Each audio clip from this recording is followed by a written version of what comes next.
Hola, quédate para que analicemos lo que es la ley de Ohm y cómo aplicarlas en problemas de circuitos eléctricos.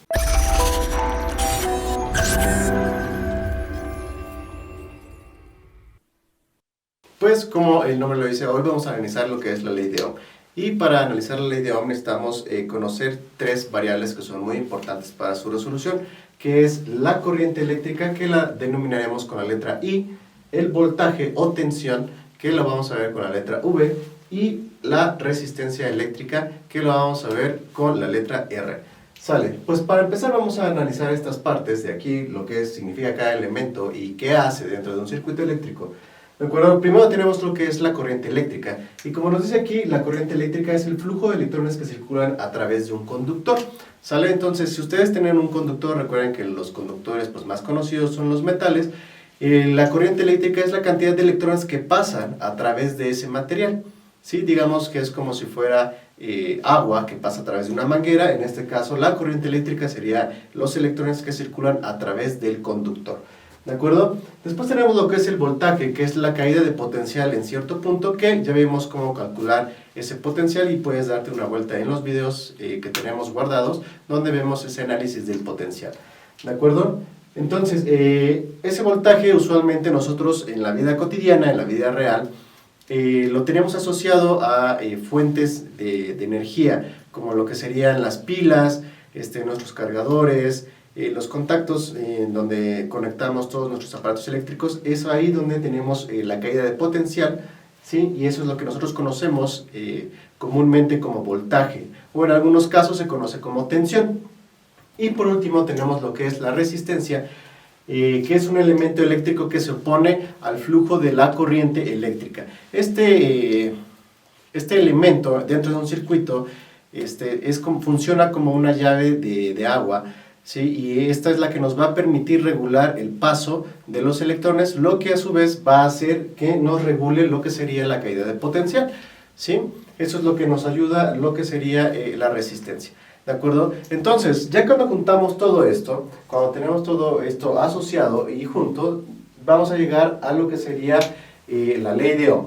Que la ley de Ohm nos dice que la caída de potencial en cierto punto va a ser igual a la corriente que circula por dicho circuito por la resistencia que se opone al mismo flujo. ¿De acuerdo? Así es como vamos a sacar, o eso es lo que nos dice más bien la ley de Ohm. Que lo podemos ver de esta manera o con esta fórmula. Yo les recomiendo que usemos esta fórmula, este arreglo, porque es más fácil saber cómo sacar los valores. Por ejemplo, si yo quisiera sacar el voltaje, me vengo a esta forma y tapo lo que sería el voltaje, lo que me quedaría nada más resistencia por corriente. Si yo quisiera sacar R, tapo esa variable y ahora me queda voltaje entre corriente. Y si quisiera sacar la corriente, haría lo mismo, taparía esta parte y me quedaría voltaje entre resistencia. Y así es más fácil de hacer los cálculos en lugar de estar despejando esta fórmula. Ahora, cada uno de estos elementos tiene una unidad diferente. Para lo que sería la corriente vamos a ocupar lo que serían los amperes, para el voltaje vamos a usar lo que serían los volts y para la resistencia vamos a ocupar lo que serían los ohms. Entonces, ya sabiendo todo esto, pues solo nos queda realizar ejercicios para ver cómo ocuparla. Y vamos a hacer el primero, que dice: calcule la corriente que pasa por un resistor de 5 ohms a través del cual hay una caída de potencial de 40 volts. Entonces, lo que me pide aquí es la corriente eléctrica. Recordemos que es la letra I. Entonces me vengo a esta parte de acá, tapo la letra I y me queda voltaje entre resistencia. Por lo tanto, me quedaría de esta manera. Sustituyendo esos valores, pues tengo que el voltaje o mi caída de potencial son 40 volts entre la resistencia, que en este caso son 5 ohms.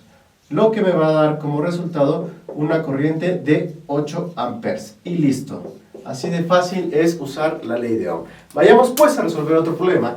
Y nos dice: un fusible de 2 amperes es incorporado a un circuito con una batería que en sus terminales tiene un voltaje de 12 volts. ¿Cuál es la resistencia? En este caso me pide calcular la resistencia R mínima para que el circuito contenga este fusible. Entonces venimos a nuestra forma, cancelamos lo que sería la resistencia, que es el valor que queremos calcular, y me queda voltaje entre corriente. Por lo tanto, venimos aquí, ponemos resistencia es igual a voltaje entre corriente y sustituimos los valores que me dan. El voltaje o la caída de potencial es de 12 volts entre la corriente que pasa por ahí, que son 2 amperes, y lo que me quedaría como resultado, en este caso son 6 ohms, que sería la resistencia mínima que soporta ese circuito. Muy bien, pues como te das cuenta, resolver los problemas con la ley de Ohm es demasiado sencillo. ¿De acuerdo? Esto será muy importante cuando analicemos lo que serán los circuitos eléctricos, porque la ley de Ohm se puede ocupar de manera general sobre un circuito o de manera particular para cada elemento del circuito. Entonces, lo único que tenemos que seguir es esta forma y esto nos ayudará a resolver los problemas de los circuitos que en próximos videos estaríamos analizando. ¿De acuerdo? Entonces, espero que te haya servido este video. No olvides compartirnos, darnos like, suscribirte al canal.